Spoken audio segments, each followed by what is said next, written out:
Kesan pada kerang ni itulah, dia merosakkan ekosistem laut. Selain pada tu macam benih-benih kerang, siput ke, mentarang ke. Selain pada tu kerang yang agak saiz dah besar, bila dia orang masuk roto ni rosaklah. Kerang-kerang yang dah agak saiz besar ni, dia orang mengambil anak-anak benih.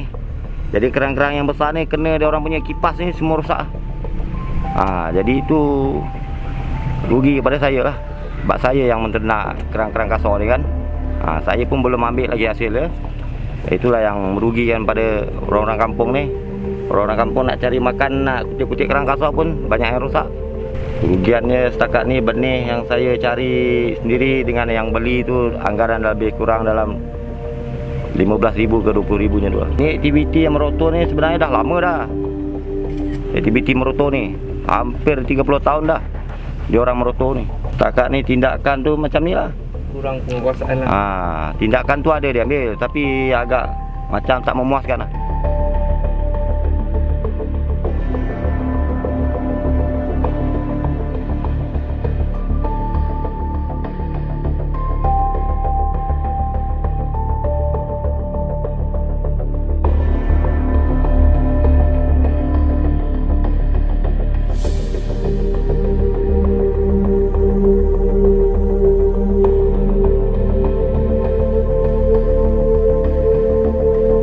Setakat ni lah, memang pihak berkuasa ada membuat tindakan, tapi tindakan tu macam berat sebelah, tidak adil.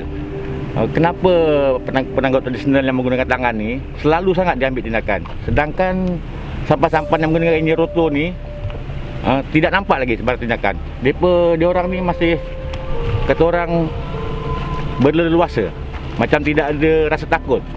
Jadi orang-orang kampung jadi berfikirlah, apa ada di sebalik kata udang sebalik mi ke, kan. Jadi kalau ambil tindakan tu biarlah adil. Jika penanggap-penanggap tradisional ditangkap, kenapa roto-roto ni tidak ditangkap sama? Ya, sedangkan mereka ni tahu di mana letaknya sampan-sampan roto ni, tahu jeti-jeti mereka ya.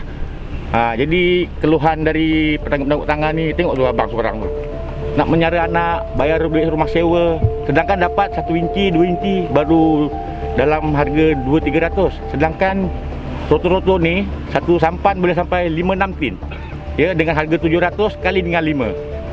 3,000-4,000 sekali turun. Jadi di laut tak ada tindakan dan di darat pun tidak ada tindakan. Mereka ni semakin beranilah, seolah-olah ada pihak-pihak yang melindungi mereka ini.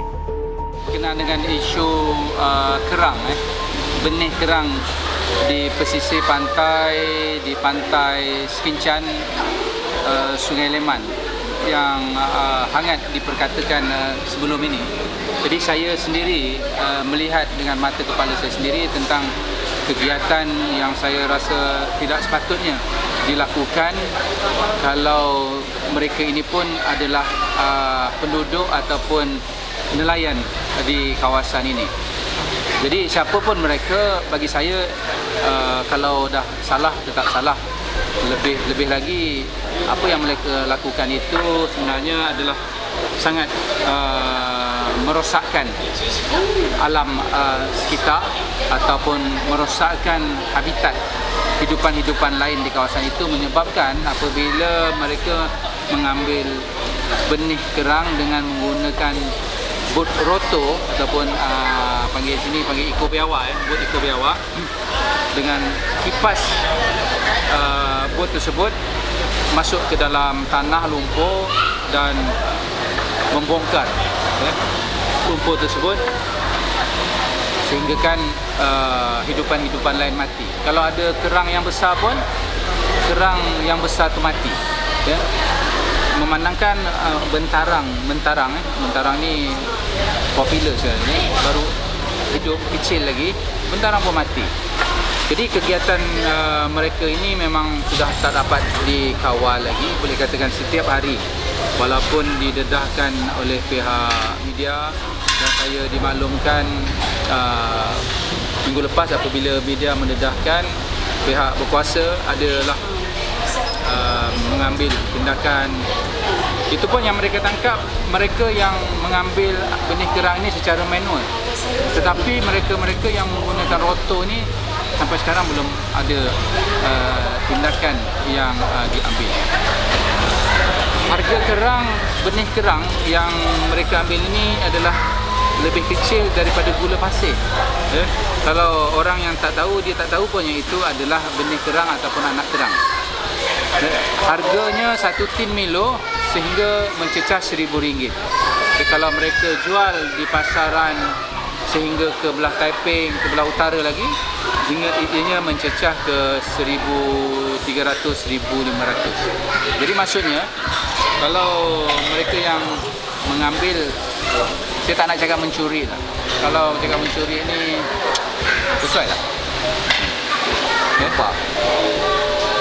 Jadi mereka ini saya anggap sebagai mereka-mereka yang melakukan kerosakan di muka bumi. Yang dalam Al-Quran sebut dia, inilah di antara golongannya.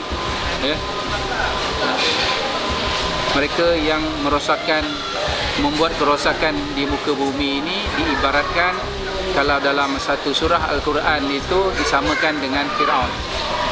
Jadi maksudnya kalau mencuri itu biasa sangat, curi kan.